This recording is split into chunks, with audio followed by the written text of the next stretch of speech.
a little bit of BO after the last session. The physical exercise. I'm sure it's getting a bit smelly. I always think I kind of reflect to it, say to Reem, it's quite a strange bunch that comes here. So I just sit as far away from me as I possibly can. So I've never been around a group like it. Any kind of spiritual group I go to, it's always try and get as close to the front as possible. It's really strange. And sitting right next to blasting heaters and just notice this big space here. It's like, it just amuses me.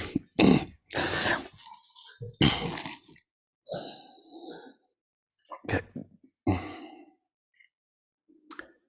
Can you hear me? Yeah. Just checking to see where you're at. Reflecting again whether the world is out there or the mood you're in determines what you perceive.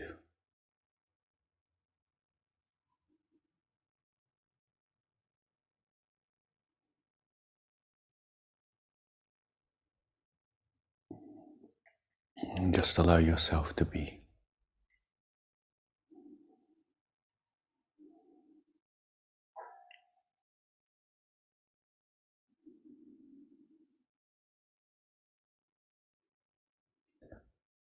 We begin by settling the mind by counting 21 breaths.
Then contemplate your precious human life.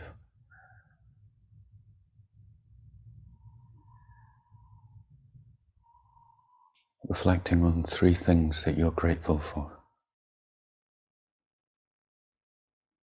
till your mind feels gratitude, joy.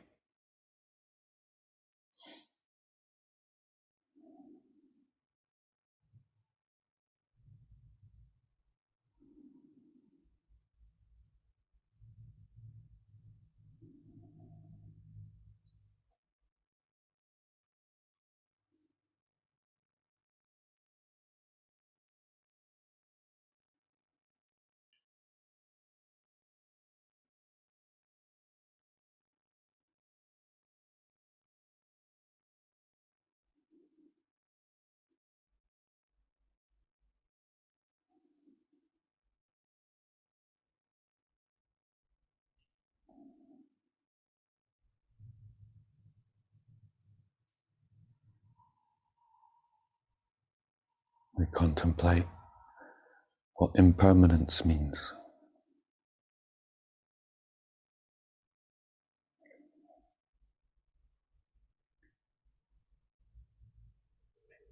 Nothing stays the same. All our relationships have changed.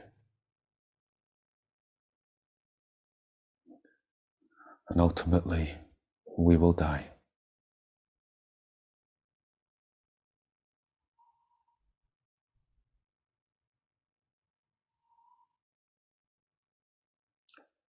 Can we live on this earth without grasping, with a lightness and a joy at the time that we have?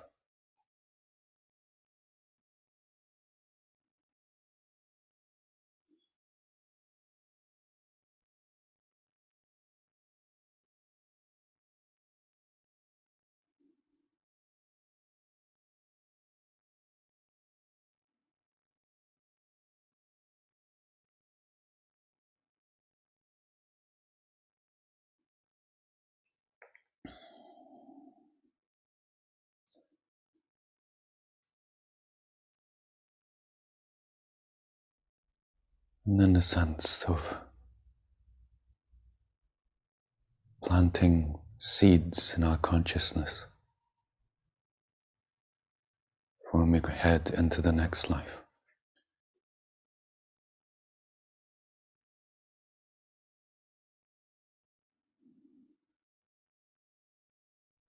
That we're not meditating for this life.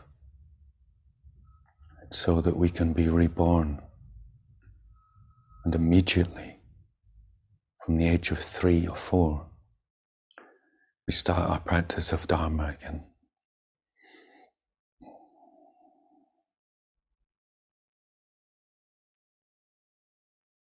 We have a strong habit that seeks the truth.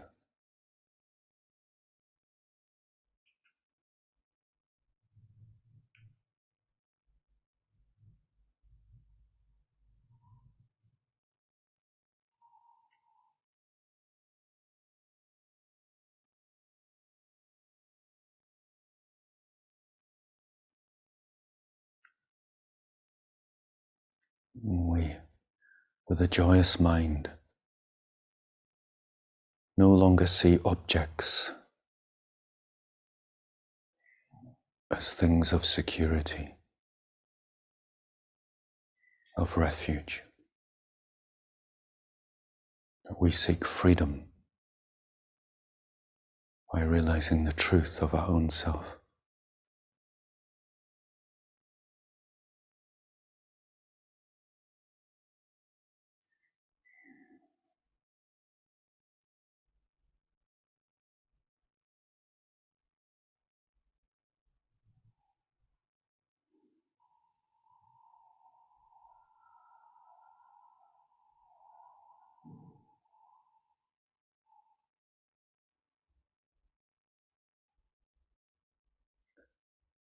That the only source of refuge that can help us from birth, aging, sickness, and death is to realize the emptiness of our own mind and awaken. To practice the instructions that lead us to freedom and rely on those who've attained such a state. And we start the prayers.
My life is blessed with the path of the awakened ones, but death is coming. I do not know when this dreamlike life will end. I must awaken. I turn my heart to the only refuge and protection, the holy Dharma. With pure intent I fly towards spiritual freedom, self-affirmation. I go for refuge to God out of the great perfection, pristine awareness. I go for refuge to wisdom and the precious path of love, bodhicitta. I go for refuge to the awakened beings who reveal the truth, the holy Sangha. Lord Jesus Christ, Muhammad, peace be upon him, Lord Buddha. I go for refuge to the Sufis, yogis, and yoginis, the lineage masters. I go for refuge to spiritual friends and helpers, God's servants. I go for refuge to my root, you're appearing as Brahmasambhava. Come here before me to bless my heart and open me to the divine union.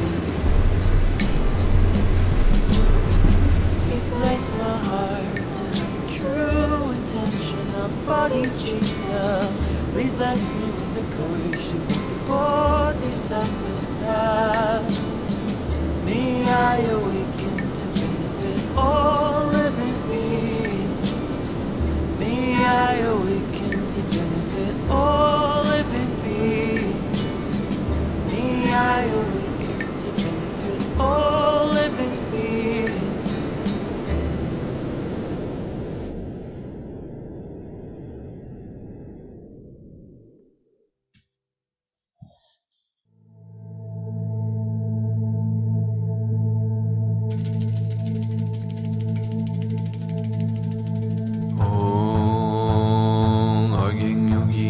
Sam Pema Gesa Dompola Yansen Chogi Nutrupi Pema Jangi Jesudra Kordo Kandro Mangpe Kor Keki Jesu Taktrupi Jinki Lapchir Shek Susur Guru Pema Siri Orgeng Yogi Nyumjang Sam Pema Gesa Dompola Yansen Chogi Nutrupi Pema Jangi Jesudra Kordo Kandro Mangpe Kor Keki Jesu Taktrupi Jingi Lapchir Shek Susur Guru Pema Siri Orgeng Yogi Nyumjang Sam Pema Gesa Dompola Yansen Chogi Nutrupi Pema Jangi Jesudra Kordo Kandro Mangpe Kor Keki Jesu Taktrupi Jingi Lapchir Shek Susur Guru Pema Siri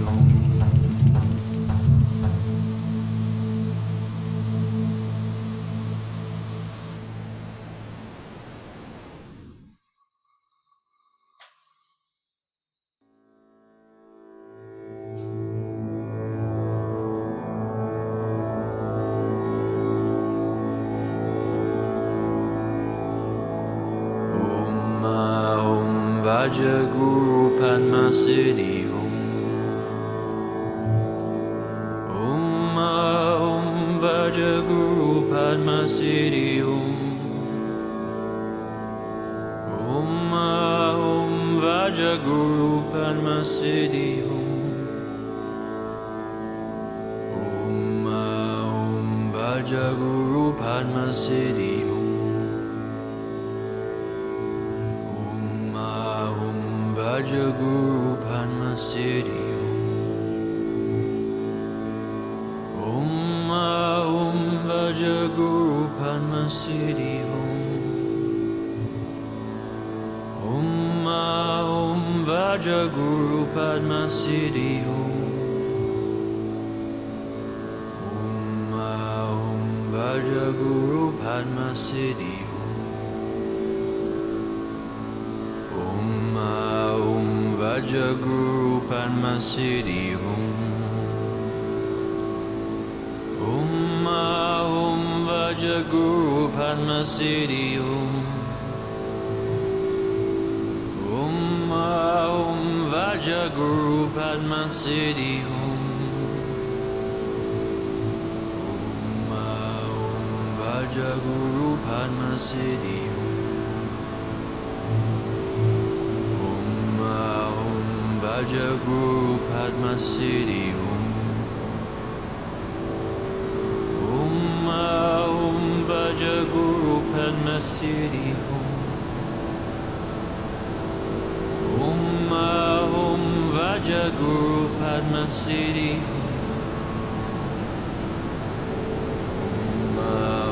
Om Vaja Guru Padma Siddhi Om Vaja Guru Padma Siddhi Om Vaja Guru Padma Siddhi Om Vaja Guru Padma Siddhi Om Vaja Guru Padma Siddhi Om Vaja Guru Padma Siddhi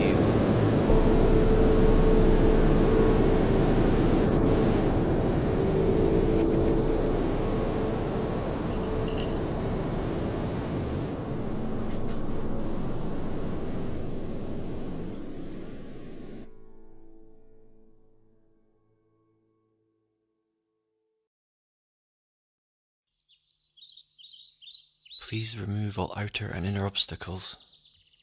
Grant the four empowerments and enter into my heart. For those who know the practice, just ignore me and continue on. For those who don't know who Padmasambhava is, just feel before you a holy being. It could be Jesus Christ, it could be the Dalai Lama, or you can just visualize a white light and feel that this white light or this holy being pours light into you, blessing your body, heart and mind.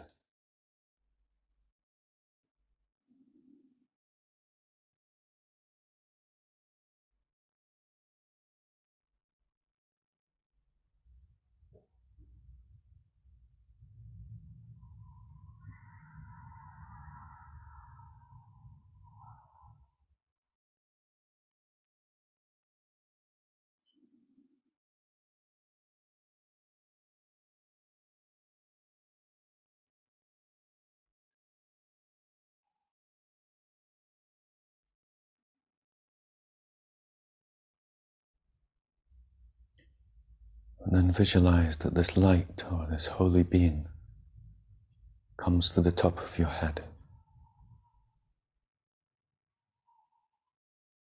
Very slowly reduces in size to the size of a thumb and descends down your center till it rests at your heart chakra, the center of your chest. And feel that you've been blessed with love.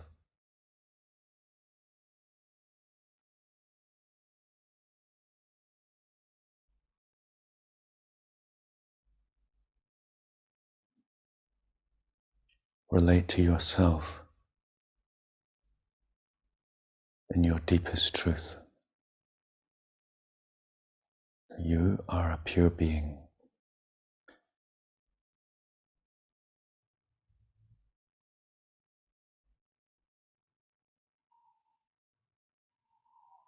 Don't relate to your ego, your persona.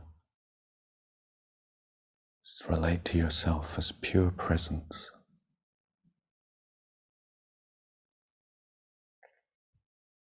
And your nature is love.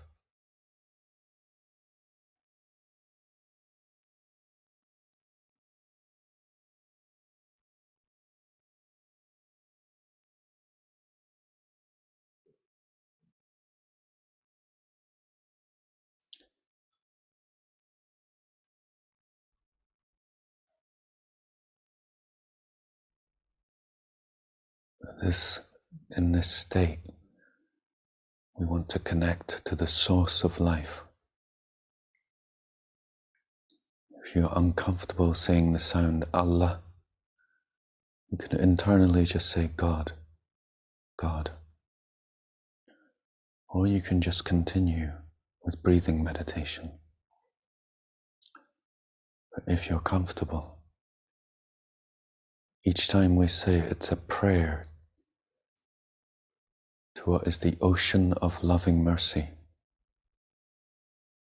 that which is inconceivable to our human mind, but we can know it through being. And we say the holy name, Allah.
Keeping this blessing in mind,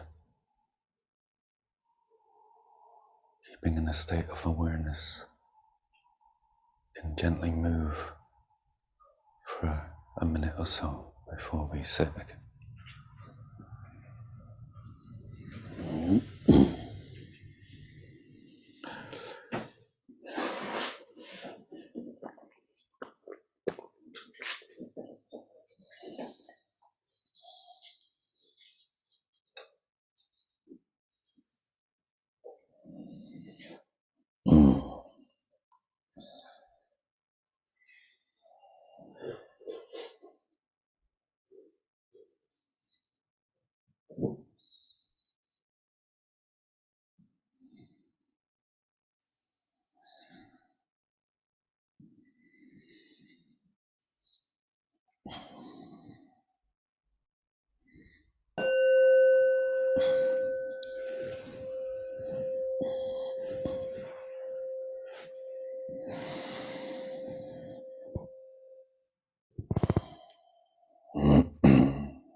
Recognize the state of your mind.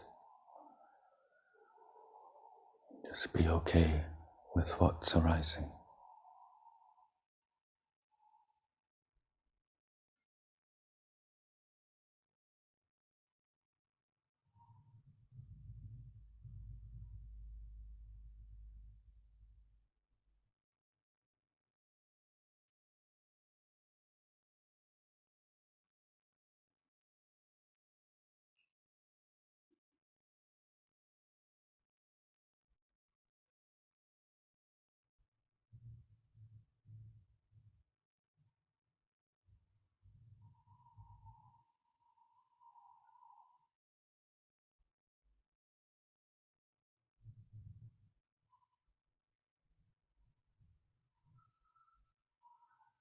Recognize when thoughts arise in the mind.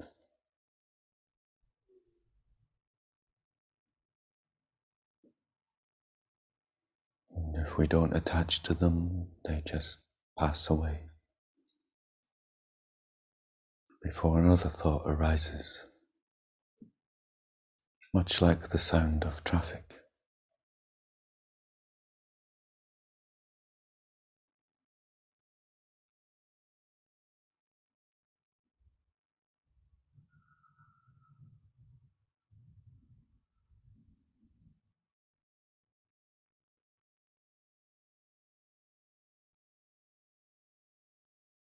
Or an emotion arises, or an energy state.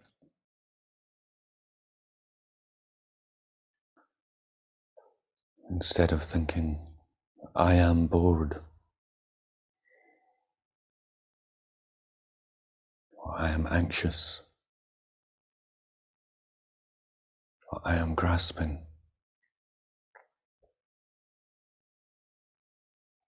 just notice it's just a phenomena arising.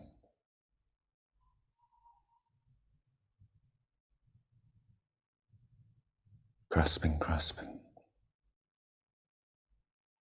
drowsy, drowsy, anger, anger.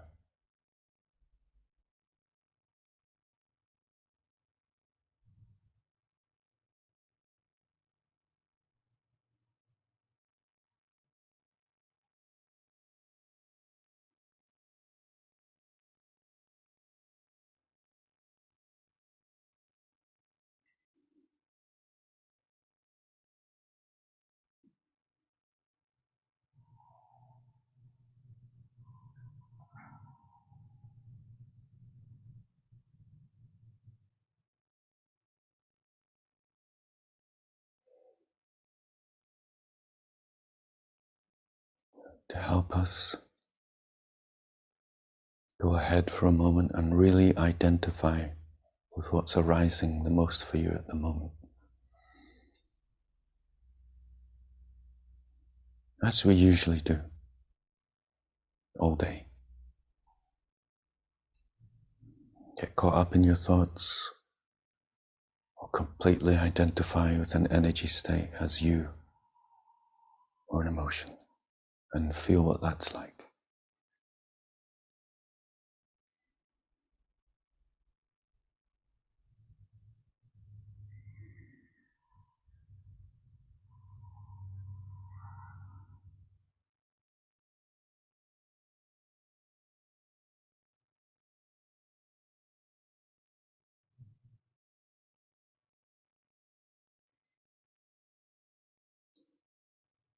And then take a step back.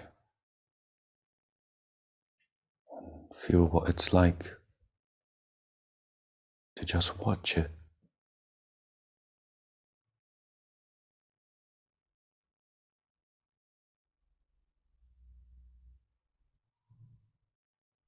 It's just a passing phenomenon. How does that feel?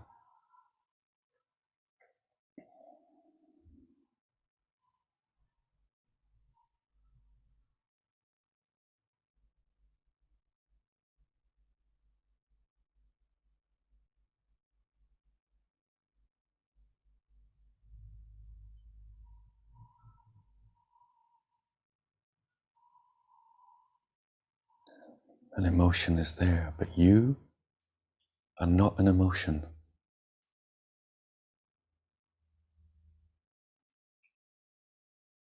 You are not an energy state. You witness these things. You remain.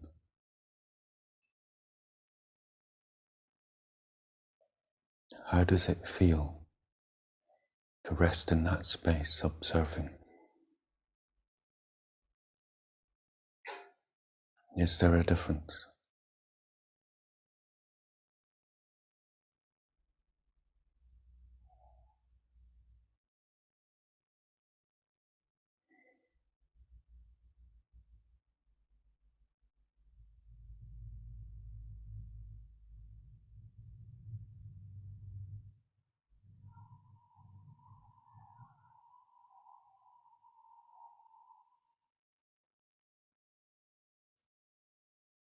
Go ahead and identify strongly again.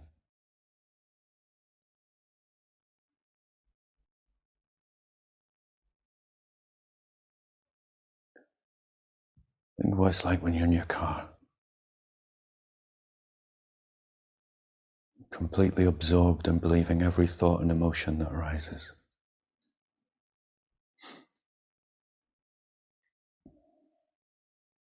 How does that feel?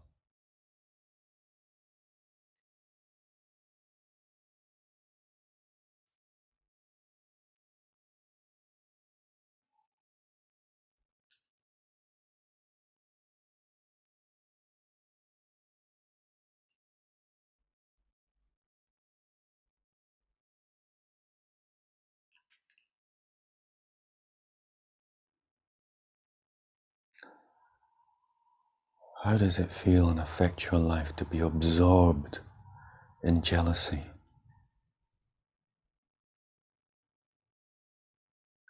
or resentment?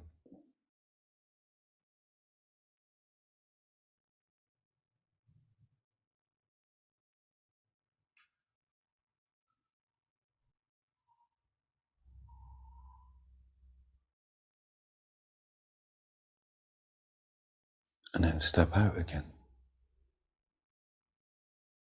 How does it feel just to witness emotions and thoughts, and you remain untouched? You don't believe them. You don't identify with them as you. How does that feel?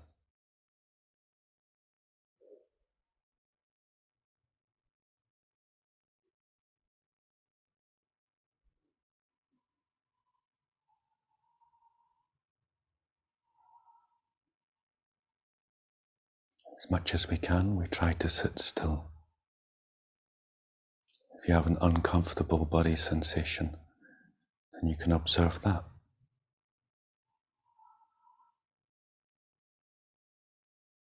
And see if it's the I that's uncomfortable. And is there a difference?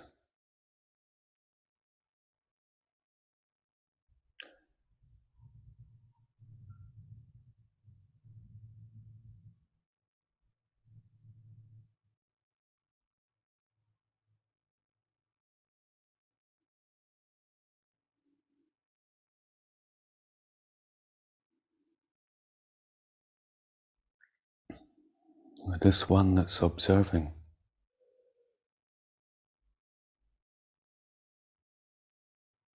the one that's going in and out of identifying and then just witnessing,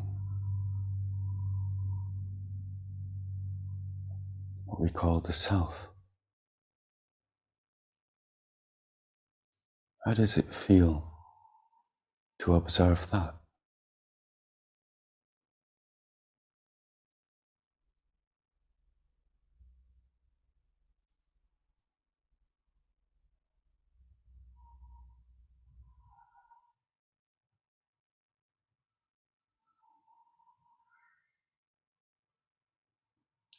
Just bare awareness.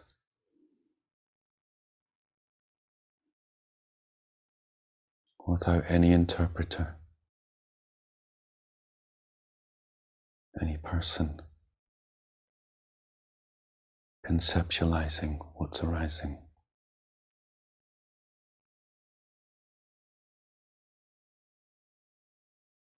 It observes the sense of selfing.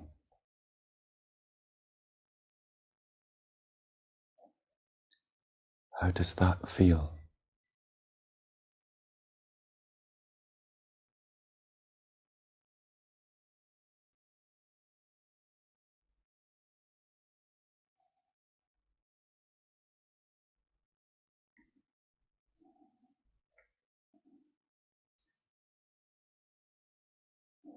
And once again, identify strongly with meditating. I'm doing the meditation, I'm watching things.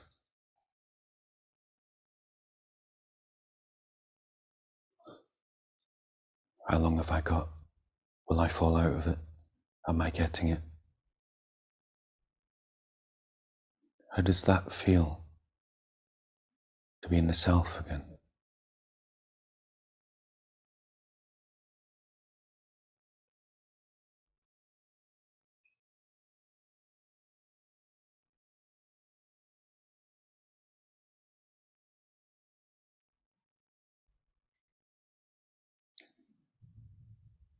And can we just witness that? We're aware that everything I said made sense because we're aware of it. And that awareness has nothing of the person within it. It's just knowing.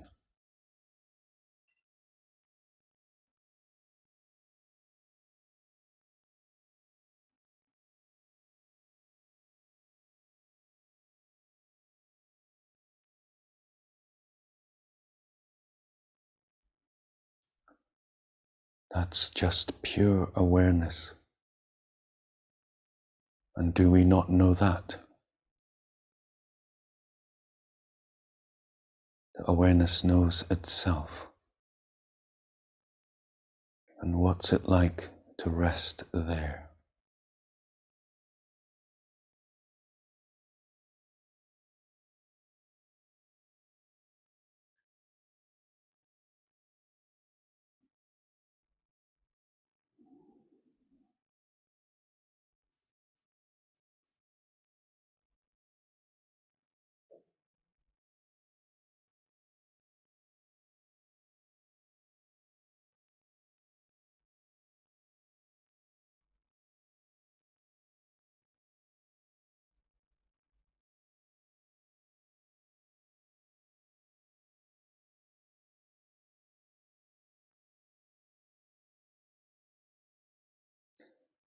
Is it not you?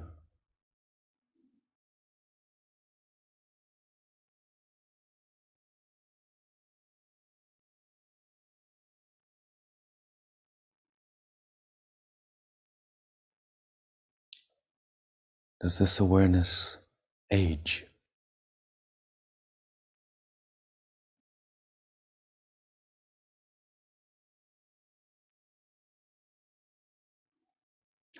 Does this awareness get sick?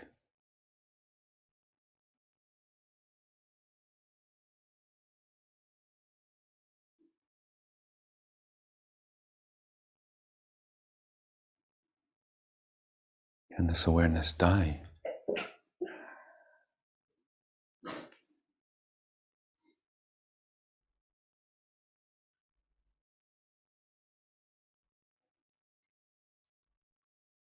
Does it have a color?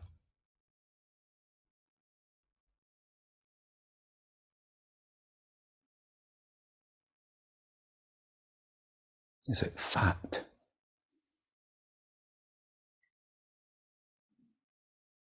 Is it broken? Does it have trauma?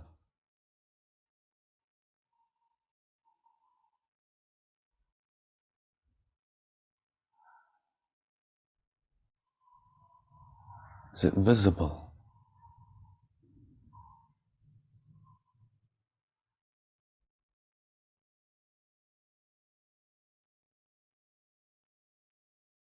Is it beyond the senses?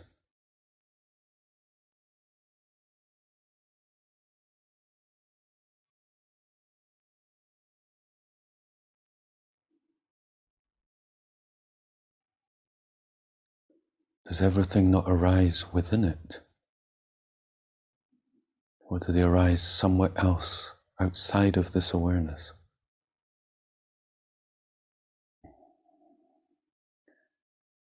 Therefore, does it have any boundaries?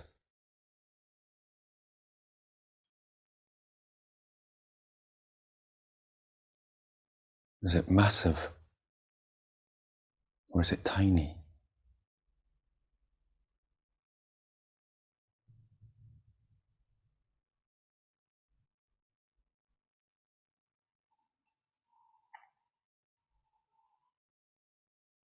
Is it over here or over there?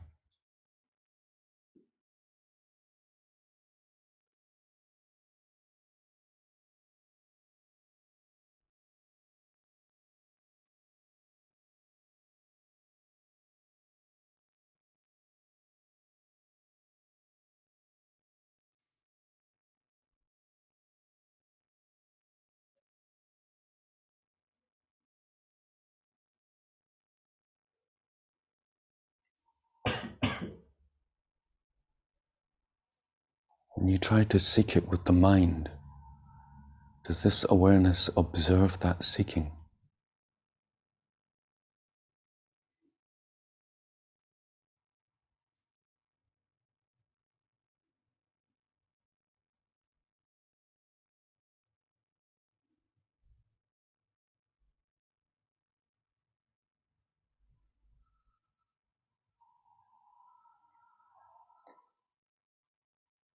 If you get distracted, does this awareness know that you're distracted?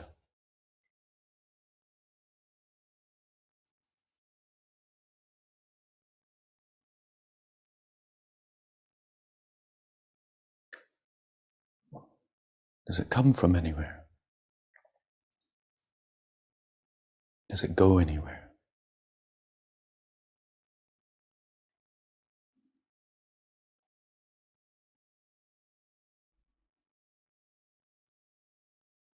When you recognize the unfindability, we rest in that space. Although completely empty, there's still a knowing.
As soon as the mind conceptualizes a sense of knowing and unfindability, is that not observed?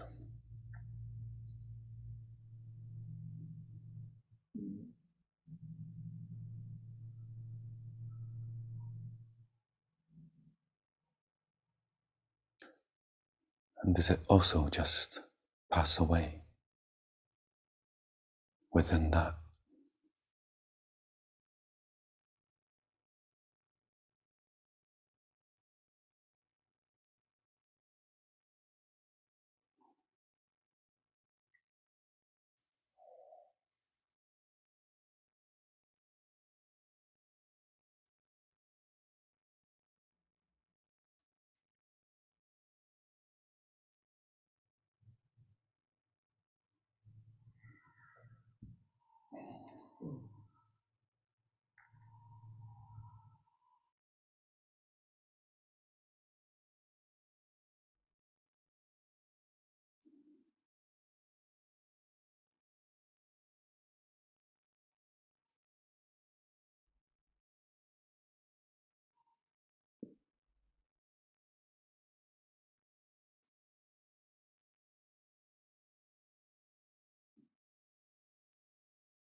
Consciously return to selfing,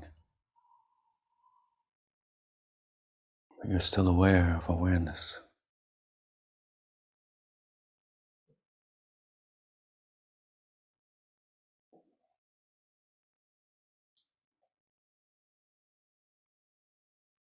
And that selfing is it not just thinking?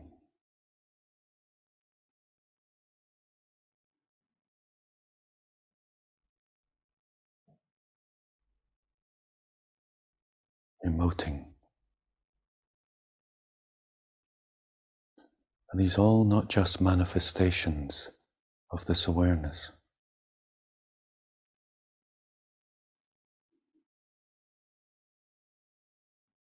They are the awareness itself. Or are they something separate out there?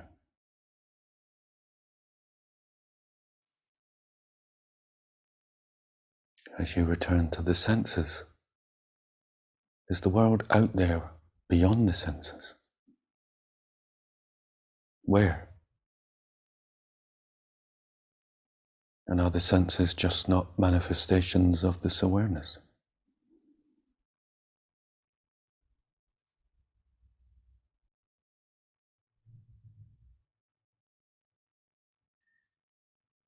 What isn't this awareness?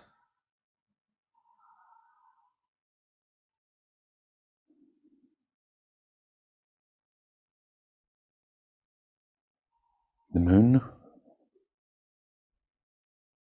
How do you know the moon other than your awareness?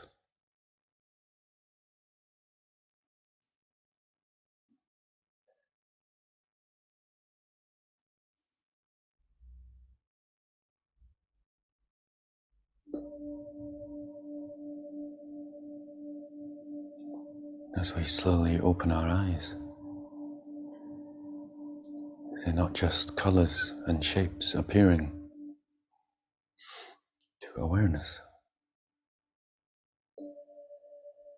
Are they separate from your awareness?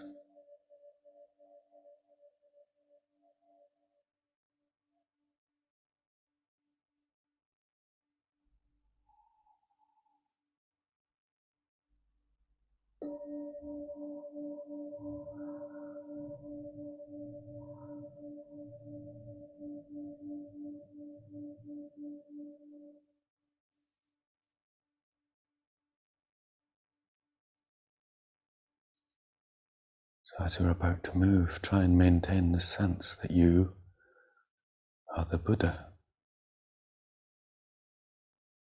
just the awareness.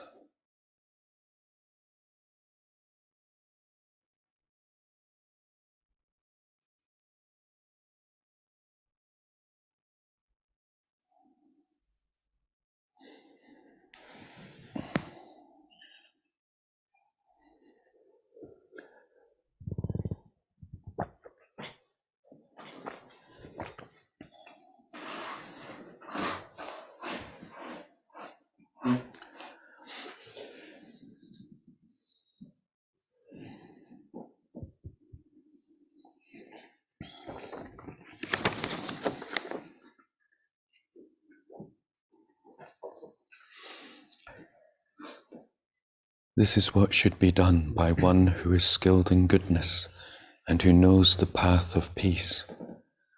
Let them be able and upright, straightforward and gentle in speech, humble and not conceited, contented and easily satisfied, unburdened with duties and frugal in their ways, peaceful and calm and wise and skillful, not proud or demanding in nature. Let them not do the slightest thing that the wise would later reprove. Wishing in gladness and in safety, may all beings be at ease.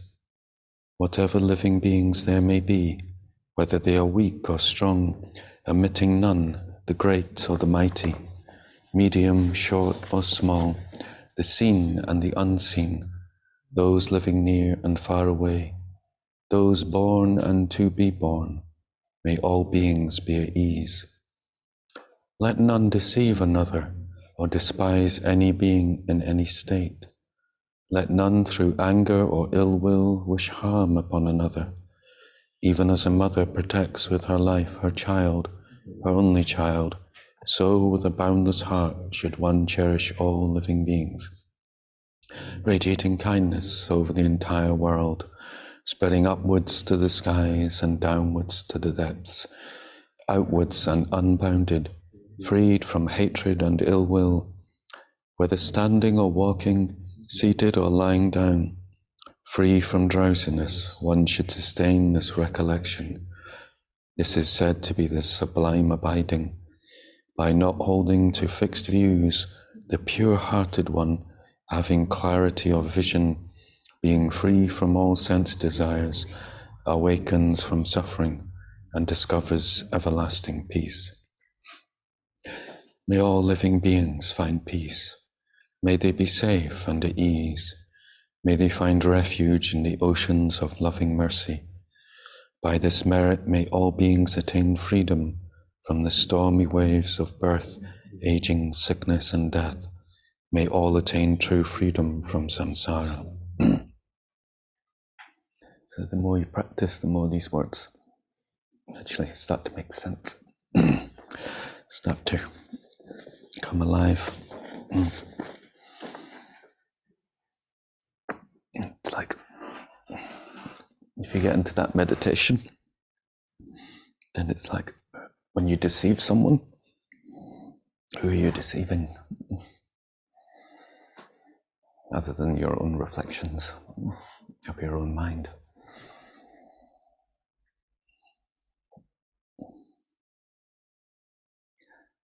Is everybody ill?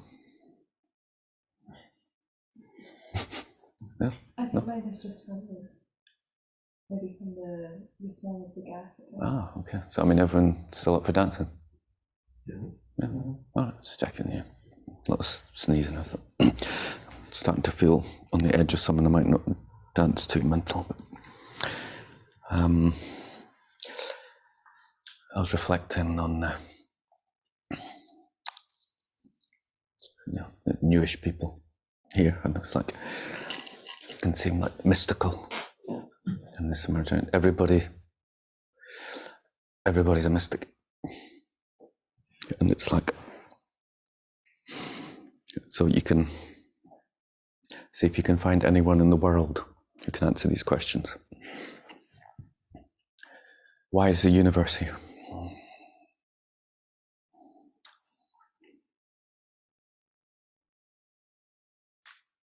If God is the first cause, who created God?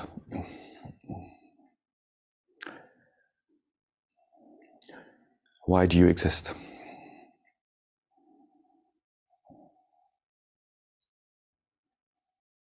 If it's because consciousness is to experience things, why is there consciousness? Where do thoughts come from? Why do you dream? You say, well, I dream because consciousness makes it happen. Why does consciousness make it happen? Why was consciousness created that it happens? What will happen when the universe ends? Anybody know this? Answer these questions? Nope. So we're all mystics, right? We don't know anything. We don't know anything about anything. Yeah, that's it. That's a mystic. It's just someone who goes, I don't know anything about anything. So it's nothing fancy. Nothing fancy. When you're doing like that meditation, it's like you say no Buddha's ever seen the mind. It's like it's just weird, right? And why is that there?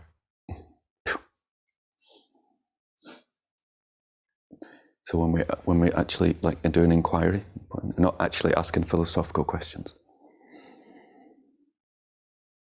Yeah. There's really no answer to these questions. They're just kind of just ways of entering into that space. And we're not going to grab onto something in the kind of stabilized way that the mind works. Yeah. It's like you're going to kind of enter into just being okay and experiencing unknowingness, but you're here, like that. Yeah. It's a very beautiful state.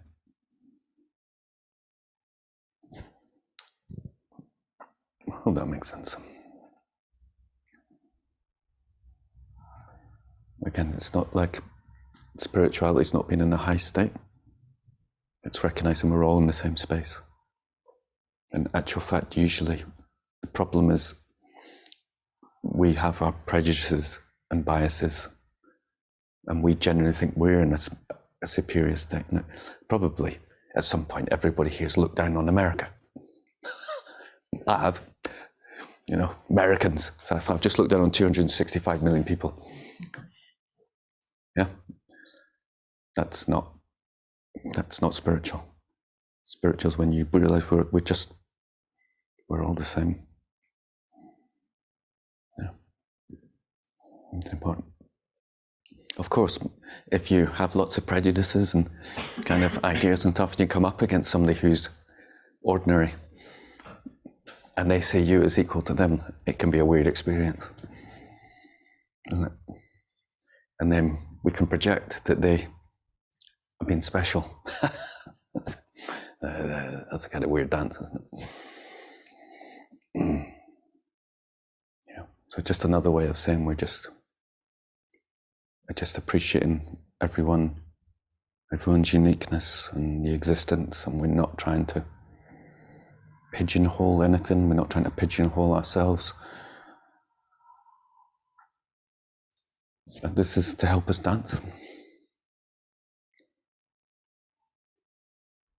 Yeah. If you go look at different cultures and what they do and what they consider normal, it's all different. Yeah. Like we grew up with the fucking what do you call it? What's it called? Like that English pomp, cutlery and bourgeois, kind of normalized, like, it's normalized that it was like an offense to show ankle if you're a woman, so much so that they would cover like the legs of chairs because it's a leg. Yeah, that was normal. Anyone think that's mad? Right. So you might think it's like unsophisticated to dance like a lunatic. But if you're in a different culture and they look at you and you're like dancing handbags, you got your dancing, they're kind of two-step, and you got some wild kind of African kids, and they look at you, what's wrong with them? Huh. And just to notice what holds us back. Don't judge it. Don't judge it. We've all got a pile of conditioning on us.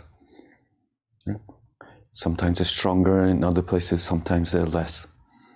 And you don't want to think, like, I need to go through. You don't need to go through anything. You know? Just go, you can recognize what's stopping you. But it can be helpful to understand that there's no wrong or right way to live in terms of these social norms, and we just make them up. Yeah. As much as possible in spaces like this, you just want to spontaneously explore what makes you feel good. You seen Pulp Fiction? Everyone seen Pulp Fiction? Yeah, really like the bit when I've got a pot and a pot belly, and things that might not look good feel good, isn't it? It's like that. So it's like humming feels good. It may not be the same as if you meet like a geshe and they can quote 2,000 texts and nitpick emptiness and philosophy. They might not get as far as somebody just going,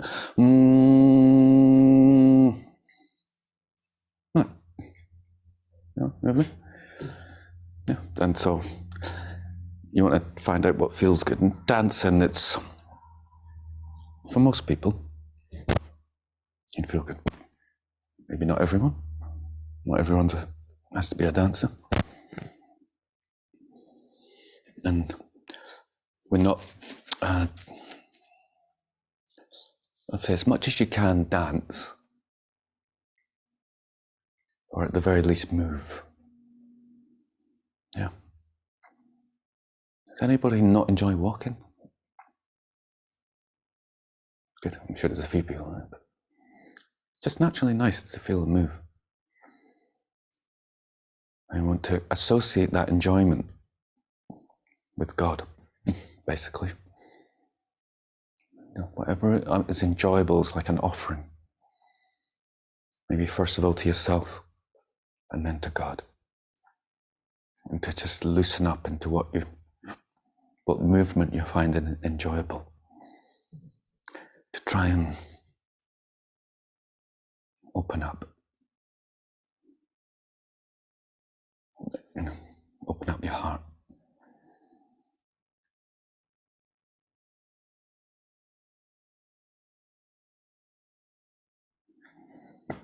How do you feel about dancing, Phil? Is it scary? No. You like dancing? Yeah, I love dancing. Right. Usually on Eckies?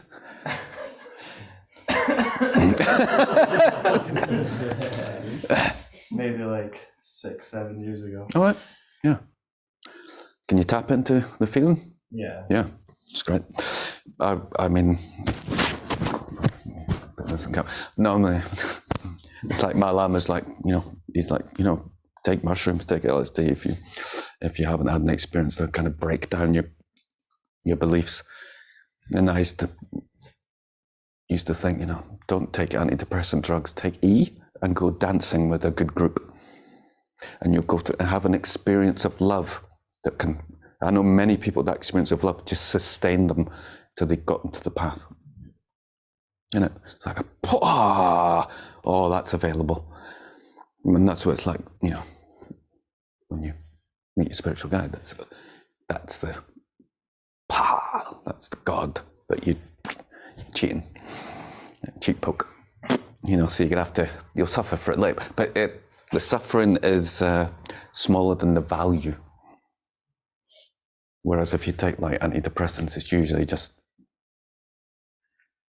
a bit less suffering, isn't it? Not much value.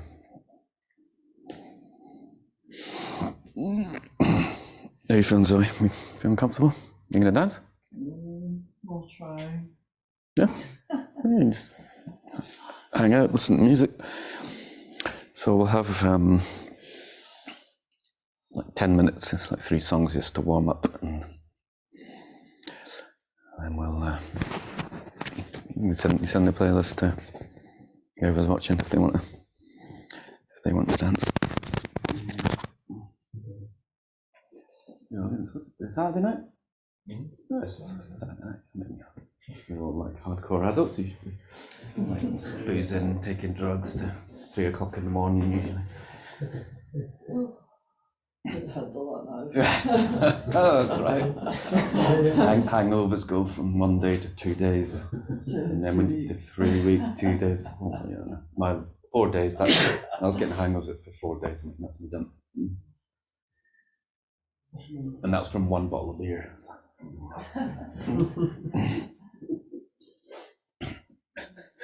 Agent.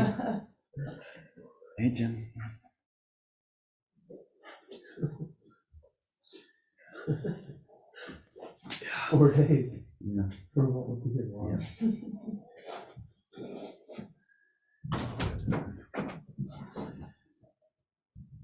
I'm gonna clear the space.